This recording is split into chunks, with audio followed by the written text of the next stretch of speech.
hierarchical, I think the job is done. So we should aspire for that.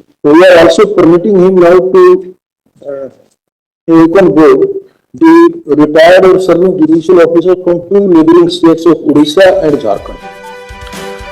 যাদের কোনো মান সম্মান নেই, কোনো ইজ্জত নেই, লাজ লজ্জার কোনো বালাই নেই, তাদেরকে আপনারা যত বাড়ি আইনের ঘাড় ধাক্কা দিন, কি আইনি থাপ্পড় দিন, কি দুগালে চুনকালি মাখিয়ে দিন, দোকান মুলে দিন, তাদের কোনো রকম লজ্জা কোনোদিন হবে না। ঠিক এমনই পরিস্থিতি আমাদের মমতা বন্দ্যোপাধ্যায় রাজ্য সরকারের। প্রতিদিন সুপ্রিম কোর্টে ঘাড় ধাক্কা খাচ্ছে, কিন্তু এতটাই নির্লজ্জ সরকার যাদের নির্লজ্জতার কোনো সীমা পরিসীমা নেই। সুপ্রিম কোর্টের প্রধান বিচারপতির বেঞ্চ আজকে বুঝে গেছে, আজকে আবার ঘাড় ধাক্কা দিল সুপ্রিম কোর্টের প্রধান বিচারপতির বেঞ্চ। মাঝখান থেকে ক্ষতিটা কি হচ্ছে? আমার আপনার ট্যাক্সের, প্রতিদিনের ট্যাক্সের কোটি কোটি টাকা দিল্লির কিছু বিখ্যাত আইনজীবীর পকেটে ঢুকে যাচ্ছে। সেই কপিল সিব্বাল, সেই অভিষেক মনু সিংভি এবং দিল্লির কিছু আইনজীবী, তাদের পকেটে প্রত্যেক দিন কোটি কোটি টাকা ঢুকে যাচ্ছে, আমাদের রাজ্যের টাকা, আমার আপনার কষ্টার্জিত টাকার, ট্যাক্সের টাকা। 28 তারিখ ফাইনাল ভোটার লিস্ট, সেখানে প্রায় 60 লাখের মতন ভোটার বাদ চলে যাচ্ছে। 7 কোটি 8 লাখ মানুষের ভোটার লিস্টে নাম থাকছে, কিন্তু তাদের পাশেও তীর চিহ্ন দিয়ে অনেক কিছু লেখা থাকবে, সবটা বলবো। কিন্তু তার আগে দেখে নি আজকে সুপ্রিম কোর্টে কি হলো। আবার সুপ্রিম কোর্টে চলে গেল মমতা বন্দ্যোপাধ্যায় সরকার, তৃণমূল কংগ্রেস চলে গেছে সুপ্রিম কোর্টে। তাদের এবারে দাবি কি? তাদের এবারে দাবি হচ্ছে জুডিশিয়াল অফিসারদের ঠিকমতো নিয়োগ করা হচ্ছে না, ওখানেও নাকি দুর্নীতি হচ্ছে। সুপ্রিম কোর্ট নির্দেশ দিয়েছিল এবং সেই অনুযায়ী কিন্তু নিয়োগ করা হচ্ছে না। চলে গেল সুপ্রিম কোর্টে। কে দাঁড়াবেন? কপিল সিব্বাল। একদিনের ফিস কত? দিল্লিতে হলে কপিল সিব্বালের পুরো টিমের একদিনের ফিস হচ্ছে প্রায় 35 থেকে 55 লাখ টাকার মতন। যদি মামলা 2-3টে শুনানি হয় তাহলে 50 থেকে 55 লাখ। যদি মামলাটা চলতেই থাকে তাহলে মোটামুটি ওই 35 থেকে 50 লাখ একদিনে পার হিয়ারিং এ। মানে আজকেও কপিল সিব্বালের টিমের পকেটে 50 লাখ টাকা ঢুকে গেল। বাকি আরো 14-15 জন আইনজীবীর নাম আছে। মোটামুটি আজকের ডেটে খরচা শুধুমাত্র কিছু না হলেও পশ্চিমবঙ্গ রাজ্য সরকারের শুধু আইনজীবীদের পেছনে 1 কোটি টাকার উপর, আমার আপনার ট্যাক্সের টাকা, এই রাজ্যের ডেভেলপমেন্টের টাকা। সুপ্রিম কোর্ট নির্দেশ দিয়েছিল যে ঝাড়খণ্ড এবং ওড়িশা থেকে বিচারপতি, সেশন জাজ, বিচারক এদেরকে এনে এই নথি যাচাইয়ের কাজ হবে। মমতা বন্দ্যোপাধ্যায় সরকার আবার চলে গেল সুপ্রিম কোর্টে। আমি আপনি সুপ্রিম কোর্টে একটা ডেট পেতে না কাল ঘাম ছুঁয়ে যাবে, কত মাস যে কেটে যাবে আপনি নিজেও জানেন না। আর যেহেতু কপিল সিব্বাল আছে, মমতা বন্দ্যোপাধ্যায়ের আইনজীবী, প্রতিদিন সুপ্রিম কোর্টে শুনানি। আজকে আবার ধাক্কা, ঘাড় ধাক্কা। বিচারপতি সূর্যকান্ত, প্রধান বিচারপতি পরিষ্কার বললেন, রাজ্যের আইনজীবী কপিল সিব্বাল প্রধান বিচারপতির বেঞ্চের দৃষ্টি আকর্ষণ করলেন যে কলকাতা হাইকোর্টের প্রধান বিচারপতিকে না জানিয়ে জুডিশিয়াল অফিসারদের নির্দেশ দেওয়া হচ্ছে কমিশনের তরফ থেকে। কমিশন ট্রেনিং দিচ্ছে জুডিশিয়াল ম্যাজিস্ট্রেটের ট্রেনিং দিচ্ছে নির্বাচন কমিশন। বিচারপতি সূর্যকান্ত বললেন যে জুডিশিয়াল ম্যাজিস্ট্রেট হতে পারেন, বিচারপতি হতে পারেন, বিচারক হতে পারেন, সেশন জাজ হতে পারেন, রেজিস্ট্রার জেনারেলের কর্মী হতে পারেন, অর্থাৎ বিচার বিভাগীয় সমস্ত কাজের সঙ্গে জড়িত হতে পারেন, কিন্তু তাদের তো আর ইলেকশন কমিশনের ট্রেনিং নেই। তো তাদেরকে ট্রেনিংটা কে দেবে? সুপ্রিম কোর্ট যে 13টা নথি ঠিক করে দিয়েছে, কোন 13টা নথি কিভাবে চেক করব সেই ট্রেনিং কারা দেবে? নির্বাচন কমিশনও তো দেবে। তো আপনি চলে এলেন সেই বিচারকদের বিরুদ্ধে বলতে, পত্র পাঠ খারিজ হয়ে গেছে। ঘাড় ধাক্কা দিয়ে বের করে দেওয়া হয়েছে কপিল সিব্বালকে, মমতা বন্দ্যোপাধ্যায় রাজ্য সরকারকে। কোটি টাকা গলে গেল, কপিল সিব্বাল নিয়ে চলে গেল। যতদিন মমতা বন্দ্যোপাধ্যায় আছে ততদিন কপিল সিব্বালের পকেটে প্রত্যেক মাসে কয়েকশো কোটি টাকা ঢুকছে। আজকে কি হলো দেখুন এক ঝলক সুপ্রিম কোর্টের দৃশ্য। The Chief Justice will decide which way directly they will decide the modality. Modality means the arrangements of this entire process that is to be undertaken. That's correct, but they can't issue directions. You don't make a little excuses and then style everything. No. What they are doing is, may I just not point out the facts, Manoj, if you're watching, don't mind. We can't hear like this, Mr. No, I'm sorry, but Every day there has to be an end to it. that's precisely our point, Manoj. We went beyond our imagination. Correct. I mean, you're watching it in fact as Yes, that fairness is in the system. Officers work We know our judicial officers, they are not to be influenced by anything. That's all. You can- That's all we want. That's what you're saying. That's all we want. Mr. That Sibal, we are saying, Mr. Sibal, don't you argue case before us. Don't they argue case before, ultimate decision we take. Yeah. No, no, correct. But But we they can't instructions from the ECI, don't accept the certificate. Yes, Kindly say, Malaz, kindly say, they are not bound by these instructions, that's all. Mr. I'm sorry. Who else will give that training? train officers will accept- trained by the ECI required. for the purpose of understanding the modalities of EC net and the verification of documents. Because I have not been. We have made it very clear what are the documents to be looked into. Our orders are as clear as for daylight. I'm not disputing that. Directions cannot override orders passed by us. Just give me a minute, Malaz, just give me a minute. I appreciate what my lord is saying, and I don't want to, muddy the waters by bringing irrelevant issues. For example, just a minute, we are saying a domicile certificate issued by the SDA should not be accepted. Now, your lordship knows, If the ECI notification, SIR notification and the supplemental orders passed by us include such a certificate, it will be looked into. If it is not, it will not be looked into as simple as that. but they can't give directions that they have to give on the basis. Direction is a simple. Then your lordship may only say, Malaz, that they will decide I independently. have already said, our judicial officers understand our order. It's only a completely an alien responsibility we give to them, for which they have never been trained in judicial academy or in their day-to-day functioning. Let the thing be expedite.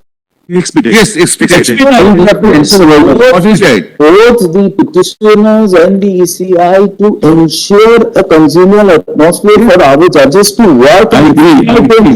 Chief Secretary to work in tandem with the judicial Her own as well as the special observer. voting right has been saying. Better if she is in the doubtful list with her documents. My brother rightly pointed out that we should even mention the documents which are to be required to be looked into, because we thought we will not leave any gray area. And nobody will go beyond that order, whether it's Chief Election Commission of India or the state government. Extent to which we have gone, we've almost evacuated the state judiciary. Fine, therefore they should decide uninfluenced. That's all we want. Yes, don't carry any affluence, let them do their work. Uninfluenced by all this, Malaz, that's all. Yes, absolutely. The orders not very clear. আজকে supreme কোর্টের বিচারপতিরা পরিষ্কার বলে দিয়েছেন SIR নিয়ে, SIR এর কাজে কোনো বাধা সহ্য হবে না। মমতা বন্দ্যোপাধ্যায় সরকারের কি চায়, কি লক্ষ্য, কি চায় তারা? ঘেটে ঘুটে দিয়ে পুরানো ভোটার তালিকায় ভোট করাতে হবে, যেটা আর সম্ভব নয়। নতুন ভোটার তালিকায় ভোট হবে, 1 কোটির উপর ভুয়ো ভোটারের নাম বাদ দিয়েই ভোট হবে। ঘেটে দিয়েছেন মমতা বন্দ্যোপাধ্যায়। বাকি যে 11টা রাজ্য এবং কেন্দ্রশাসিত অঞ্চলে এসআইআর চলছিল তাদের সব শেষ, প্রায় শেষ। শুধু আমাদের রাজ্য ঘেটে ঘুটে ঘ করে দিয়েছে। একটা কথা বলুন, নির্বাচন কমিশন যদি কোনো রাজ্যে বা নির্বাচন কমিশন যদি কোনো দলের হয়ে কাজ করবে, বাকি 11টা রাজ্যে কোনো বিক্ষোভ নেই কেন?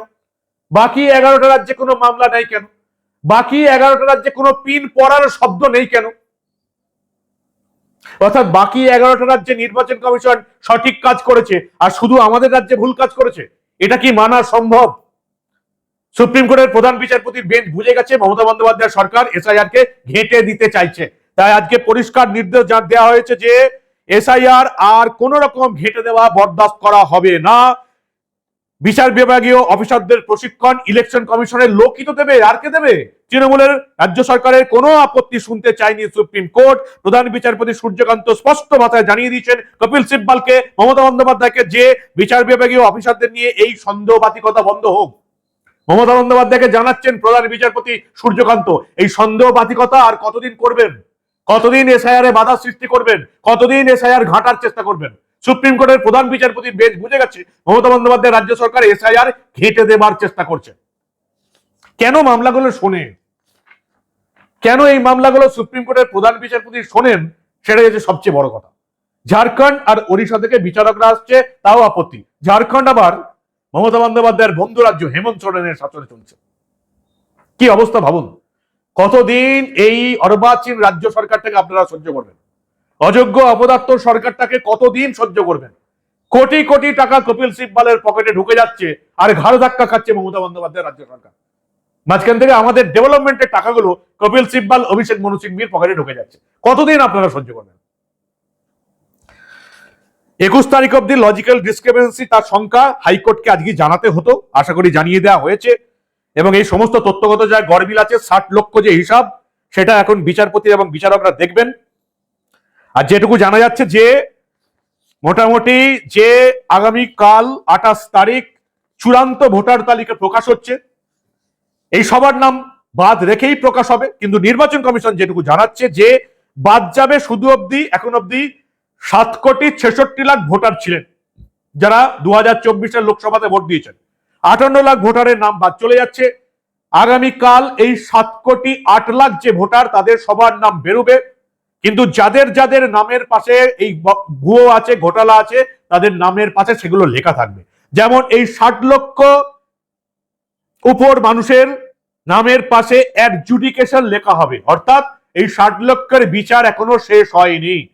জানা গেছে যাদের অ্যাবসেন্ট তাদের অ্যাবসেন্ট বলে লেখা আছে, যারা আনট্রেসেবল বলে লেখা থাকবে, যারা ইনএলিজিবল সেটাও নাকি সব লেখা থাকবে।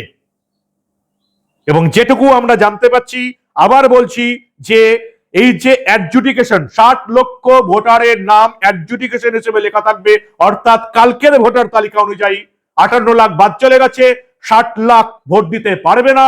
আগে যাদের যাদের নাম বাদ গিয়েছিল, অ্যাবসেন্ট, আনট্রেসেবল, ইনএলিজিবল, তারাও ভোটার তালিকায় থাকবে না, ভোট দিতে পারবে না। এটা ওই 1,20,00,000 বেশি হতে পারে। এবার এখন দেখার যে এই 60 লক্ষ ভোটারের মধ্য থেকে কত লক্ষের নাম ফাইনাল ভোটার তালিকায় উঠতে পারে। জানা গেছে শেষ নমিনেশন ফাইলের শেষ দিন অবধি যে ভোটারের নাম ফাইনাল ভোটার লিস্ট হিসাবে অ্যাডিশনাল যোগ হবে, তারাই একমাত্র ভোট দিতে পারবেন, বাকিরা ভোট দিতে পারবেন না। আজকের সিদ্ধান্ত, যদি না সুপ্রিম কোর্ট এর উপর অন্য কোনো রায় দেয়। ফলে এবারে ভোটে 58 লাখ ভোট দিতে পারছেন না, আগেই বাতিল হয়ে গেছেন। যারা হাজির হননি, যারা আনট্রেসেবল, ইনএলিজিবল, এবং এই 60 লাখের মধ্য থেকে যাদের নাম ভোটার তালিকায় উঠবে না, তারা প্রত্যেকেই এবার আর ভোট দিতে পারবেন না। এই সংখ্যাটা কত দাঁড়াবে?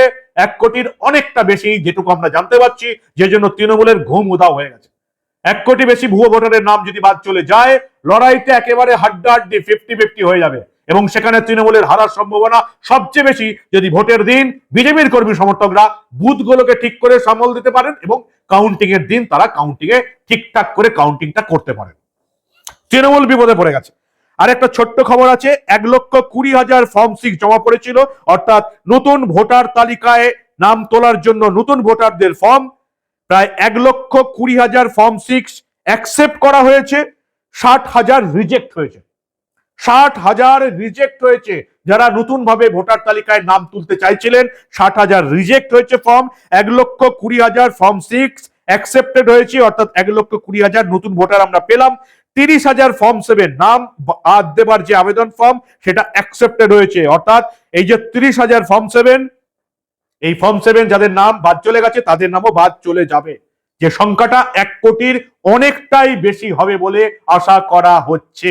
অর্থাৎ 7,66,00,000 ভোটার ছিল, 58 লাখ ভোটার বাদ চলে গেছে, 7,08,00,000 এখন রয়ে গেছে।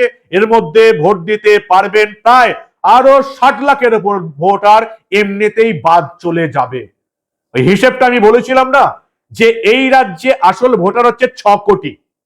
যদি শেষ অব্দি হিসাব হতো, যদি এই হিসেবটা ওই 6.5 কোটির নিচেও রাখতে পারে নির্বাচন কমিশন, তাহলেও জানতে হবে ওকে চলো ঠিকঠাক কাজটা হলো। এটা হচ্ছে এখন অব্দি অবস্থা। 1 কোটির ওপর ভোটার এবারে ভোট দিতে পারবেন না, আমি যেটা বলেছিলাম সেটাই কিন্তু হতে চলেছে। কিন্তু 7,08,00,000 নামই এই ফাইনাল তালিকায় দেখা যাবে, কিন্তু তাদের পাশে লেখা থাকবে এই অ্যাডজুডিকেশন, ডিলিটেড, আনট্রেসেবল, এগুলো নাকি লেখা থাকবে। এই হচ্ছে এখনকার অব্দি অবস্থা। গত দুদিনে আরো জানা গেছে যে 7 জন ARO কে সাসপেন্ড করা হয়েছে, তাদেরকে SIR এর গাইডলাইন মেনেই সাসপেন্ড করা হয়েছে। নির্বাচন কমিশন কনসাল্ট করে সাসপেন্ড করেছে। রাজ্য সরকার এই 7 AROদের সাসপেনশন রিভোক করতে পারবে না নির্বাচন কমিশন না চাইলে। বাংলার আবাস যোজনার বাড়ি নথিপত্র যারা শুধুমাত্র দিয়েছেন, তাদের কারোর নাম ভোটার তালিকায় থাকবে না, যদি এর সঙ্গে অন্য কোনো নথি না দিয়ে থাকেন, যে নথিগুলো ওই 13টা নথির মধ্যে আছে।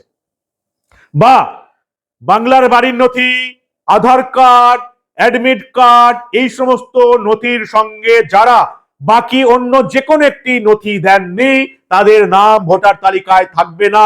পরিষ্কার বলা হচ্ছে নির্বাচন কমিশনের তরফ থেকে। 530 জন জুডিশিয়াল অফিসার এই প্রক্রিয়ায় কাজ করবে। এখন অব্দি প্রায় 300 জন কাজ শুরু করে দিয়েছেন। আজকের মধ্যে প্রত্যেকেই কাজ শুরু হয়ে যাবে। আশা করা যাচ্ছে যে এই জুডিশিয়াল অফিসারের সংখ্যা আরো বাড়াতে হবে, কারণ 60 লক্ষ ভোটারের মধ্যে যদি 60 লাখকেই এবারের ভোটে ভোট দিতে দেওয়ানো যেতে পারে, তাহলে 2000-এর কাছাকাছি বিচার বিভাগীয় অফিসার লাগবে, যেটা এখনো পেয়ে ওঠেনি। ফলে এই 60 লাখের মধ্যে কতজন আদৌ ভোট দিতে পারবেন সেটাও আশঙ্কা। নমিনেশনের শেষ দিন অবধি যে সমস্ত ভোটারের নাম অ্যাডিশনাল ফাইনাল ভোটার লিস্ট হিসেবে থাকবে তারাই ভোট দিতে পারবেন। ফলে বুঝতেই পারছেন এখন অব্দি যা মনে হচ্ছে 1 কোটি নাম তো এমনি বাদ চলে যাবে, তারপরেও আরো কয়েক লক্ষ মানুষ এবারের ভোটে ভোট দিতে পারবেন না সৌজন্যে মমতা বন্দ্যোপাধ্যায়ের সরকার।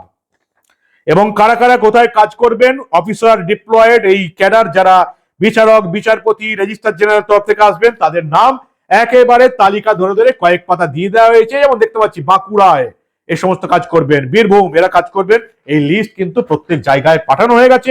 এই বিচারকদের সংখ্যা আরো বাড়ানোর চেষ্টা চলছে। কি বলবেন আপনারা? আজকেও মমতা বন্দ্যোপাধ্যায় ঘাড় ধাক্কা খেলেন সুপ্রিম কোর্ট থেকে। সুপ্রিম কোর্ট বিচারপতি, প্রধান বিচারপতি সূর্যকান্ত বললেন, আপনাদের এতটা সন্দেহবাদিকতা কেন? আদতে তো এগুলো সন্দেহবাদিকতা নয়, এগুলো হচ্ছে এসআইআর ঘেঁটে দেবার চেষ্টা। কিন্তু নতুন ভোটার তালিকাতেই ভোট হবে, পুরনো ভোটার তালিকায় ভোট হবেন না। এটা মাননীয়, যত তাড়াতাড়ি বুঝতে পারবেন তত তাড়াতাড়ি মঙ্গল। আর অন্যদিকে ফাইনাল ভোটার লিস্ট বেরোবার পরেই রাজ্যের বিরোধী দলনেতা শুভেন্দু অধিকারী বলছেন সমস্ত জায়গায় ঝামেলা শুরু হয়ে যাবে, বিডি অফিসে নথি পুড়িয়ে দেবার কাজ শুরু হয়ে যাবে। এখন সেটা কতটা হয় সেটা এখন দেখার। প্রথম কথা বলি, 28 তারিখে যে ভোটার তালিকা সবকিছু নিষ্পত্তি হয়ে বেরোনোর কথা ছিল,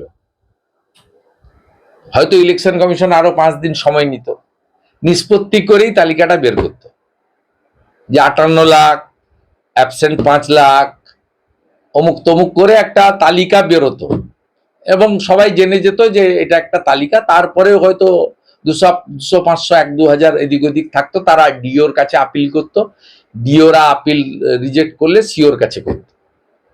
কিন্তু মমতা বন্দ্যোপাধ্যায় সুপ্রিম কোর্টে গিয়ে যে কাণ্ড কারখানাটা করে দিয়েলেন, এর ফলে অনেকগুলো ভোটার লিস্ট বেরোবে, কিন্তু চূড়ান্ত ভোটার লিস্টটা বেরোচ্ছে আগামী পরশুদিন। কি বলবেন আপনারা? আপনাদের মূল্যবান এবং গুরুত্বপূর্ণ মতামত জানান দা নিউজ বাংলার কমেন্ট সেকশনে। দেখতে থাকুন দা নিউজ বাংলা। আমরা আবার এই রাজ্যে এসআইআর সংক্রান্ত এমন অনেক তথ্যই চেপে রাখতে দেব না।